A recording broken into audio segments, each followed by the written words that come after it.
College? Classic! Did you say college classic? Well, you know what they're saying is that you look radiant, Chris. Why? Why when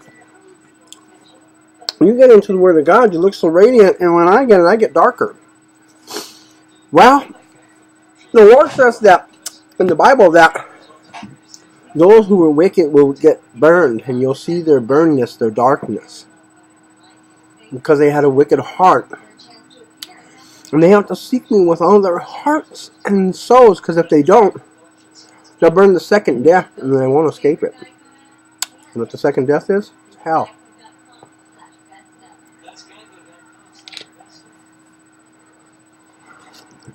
The editor of Liberator, William Lloyd Garrison, was a white man. Most of the leaders of the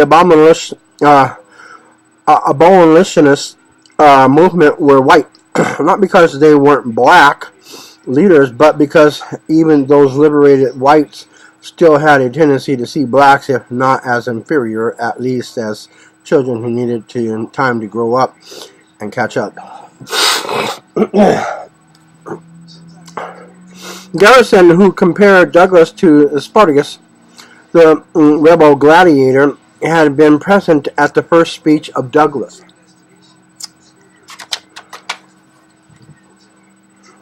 And was instrumental in getting him more speaking engagements, during which he also was to take subscriptions to Liberator as well as to another newspaper called the Anti-Slavery Standard. So they were working on slavery and how to stop it. You're supposed to go here. Kind of like how Mormonism is still looked down upon. Even in California, they still, even in the Senate, a lot won't give them the act of Christ. And well, in some instances, it's kind of true with some Mormons. I ran into a Latin Mormon who told me I prefer the Book of Mormon over the Holy Bible, and I was crossed by that. The other Mormons didn't agree with him, though. But you'll see that from time to time, where I couldn't lift something like that against the Holy Bible at all. Someone was to ask me, what book do you prefer? Mormon? Apocrypha with Greek Septuagint? Or Greek Septuagint with Apocrypha? Or Holy Bible? Well, I would prefer all three. Pretty much. Or pretty sure.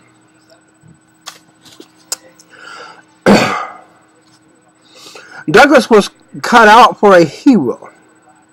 Wrote the newspaper Herald of Freedom, saying he had the heart to conceive, the head to contrive, and the hand to execute. Ooh, I like that. Let me say that again. Saying he had the heart to conceive, the head to contrive, and the hand to execute. Ooh, I like that. One more time. The heart to conceive, the head to contrive, and the hand to execute. I don't like that. No, okay, that's all.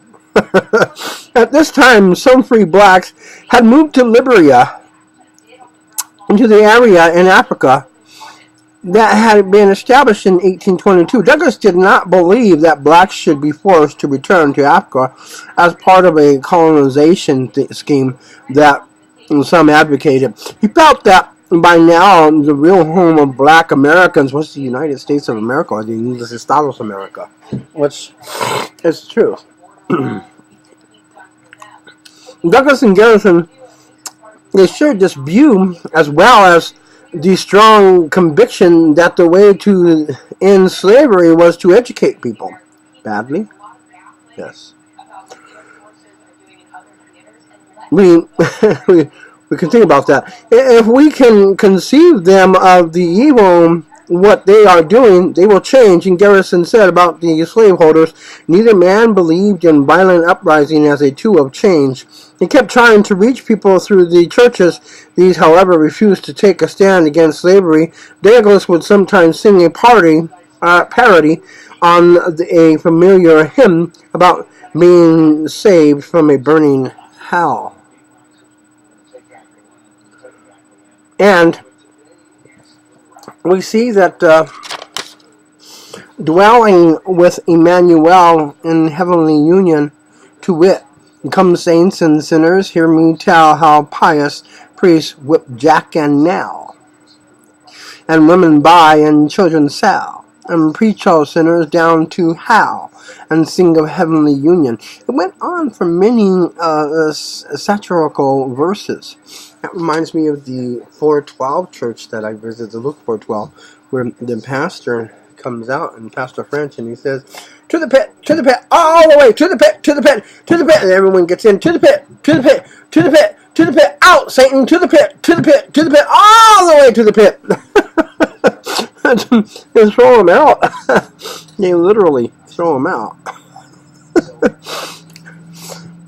So Garrison was outspoken and passionate, and has influence on young Douglas. It was very strong.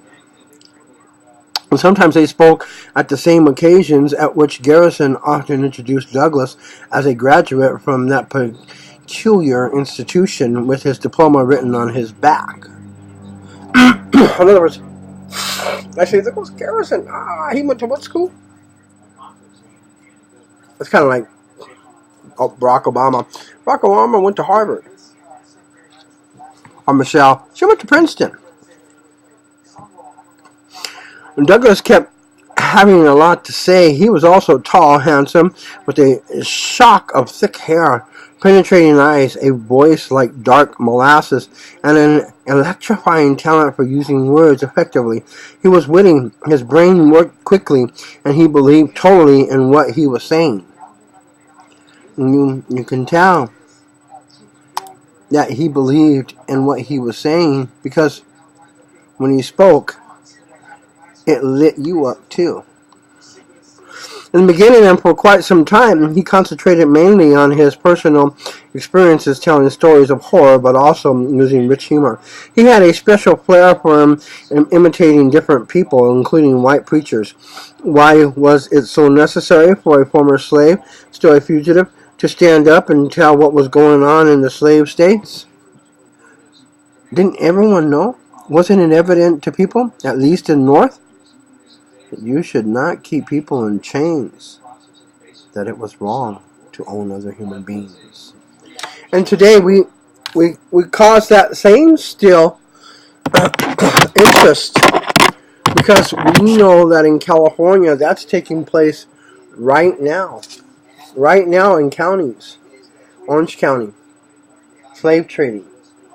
It's so bad in Santa Ana that the detectives are fighting against it with heart and soul, and threatening to go into Riverside County to do the same.